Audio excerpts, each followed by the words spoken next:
अस्सलाम वालेकुम everyone, this is Abdul Wahab Shah from unbox Baba YouTube channel. दोस्तों, टेक्नो कैमन 15 का रिव्यू लेकर आए हैं आप लोगों के लिए। आज की वीडियो में तमाम प्रोज एंड कॉन्स आपको बताएंगे।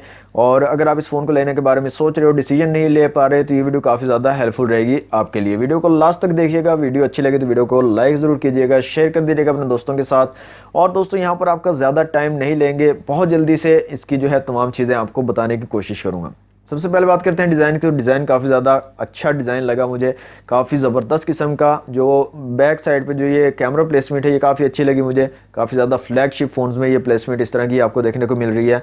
फ्रंट पे जो पंच होल डिस्प्ले इन्होंने दिया है, ये काफ़ी अच्छा है, बहुत ज़बरदस्त लगता है। फ्रंट जो ये पंच होल डिस्प्ले है, स्क्रीन के अंदर ही एम्बेड होता है आपका कैमरा। तो ओवरऑल जो इसका डिज़ाइन है वो काफ़ी अच्छा है। हैंड ग्रिप काफ़ी अच्छी है।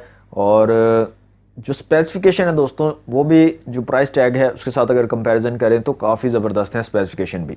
लेकिन यहाँ पर जो चिपसेट है दोस्तों, हेलियो P22, तो इतनी अच्छी परफॉर्मेंस नहीं देता।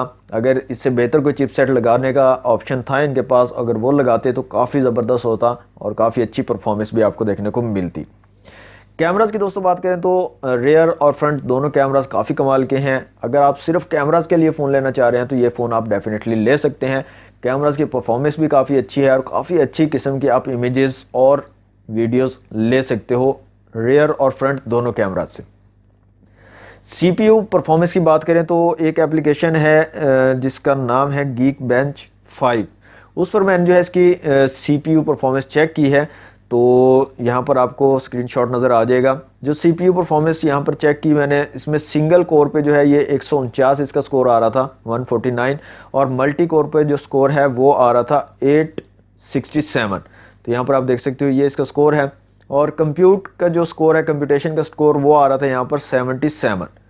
तो ये इसका कुछ स्कोर है CPU और GPU का, कंप्यूटेशन पावर का। अब बात करते हैं दोस्तों गेमिंग की। तो गेम्स जो है काफ़ी ज़्यादा मैंने चेक किए हैं। यहाँ पर PUBG मोबाइल भी चेक की है, PUBG light, call of duty, asphalt 9, free fire, तमाम गेम्स को चेक किया है।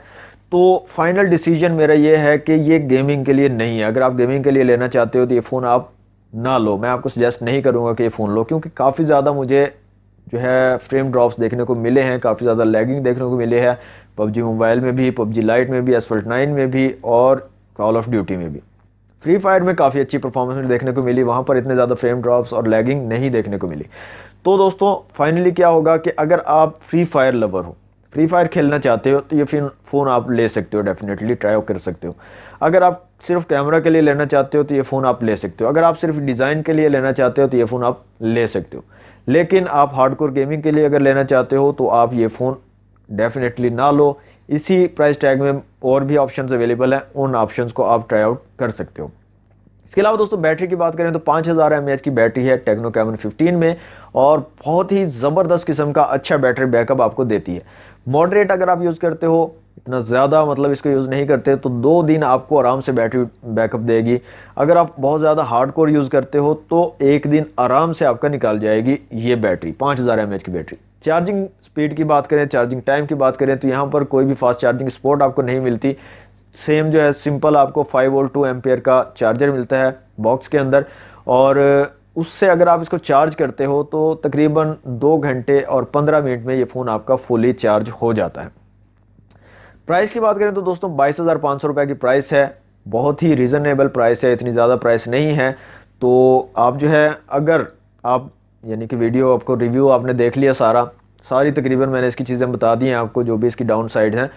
तो आप अपनी नीड के हिसाब से देख सकते हो आपको किस चीज़ की ज़रूरत है, आप किस चीज़ के लिए फ़ोन को परचेज़ करना चाह रहे हो। अगर तो कैमरा, डिज़ाइन और हल्की फुल्की गेमिंग के लिए लेना चाहते हो तो फिर आप ये फ़ोन ले सकते हो। लेकिन अगर आप चाह रहे हो कि अच्छी खासी गेमिंग करनी है, या कोई चैनल है आपका, या आप लाइव स्ट्रीमिंग करना चाह रहे हो, तो फिर ये फ़ोन आपके काम का नहीं है, आप इसको डेफिनेटली ना लो। दूसरी एक और चीज़ मैंने इसमें नोट की है, जितना भी मैंने इसको यूज़ किया 2-4 दिन, तो इसके अंदर जो है मुझे ये प्रॉब्लम देखने को आया कि कभी कभी ये हैंग होता है। हैंगिंग प्रॉब्लम इसके अंदर मुझे थोड़ा सा देखने को मिला है। तो दोस्तों ये थी आज की वीडियो, छोटा सा रिव्यू आपको दिया है। अपने तौर पे जो चीज़ें मुझे लगी आपको बताना ज़रूरी है, तो वो मैंने आपको बताई हैं। वीडियो अगर आपको अच्छी लगी तो वीडियो को लाइक कीजिएगा, शेयर कीजिएगा अपने दोस्तों के साथ। चैनल को सब्सक्राइब नहीं करें जल्दी से कर लें सब्सक्राइब, और साथ में बेल आइकन को लाजमी दबाया करें, ताकि जो भी हम न्यू वीडियो अपलोड करें उसकी फौरी आपको नोटिफिकेशन मिल जाए और सबसे पहले आप हमारी वीडियो को देख पाएँ। मिलते हैं नेक्स्ट वीडियो में दोस्तों। Thanks for watching. अल्लाह हाफिज़।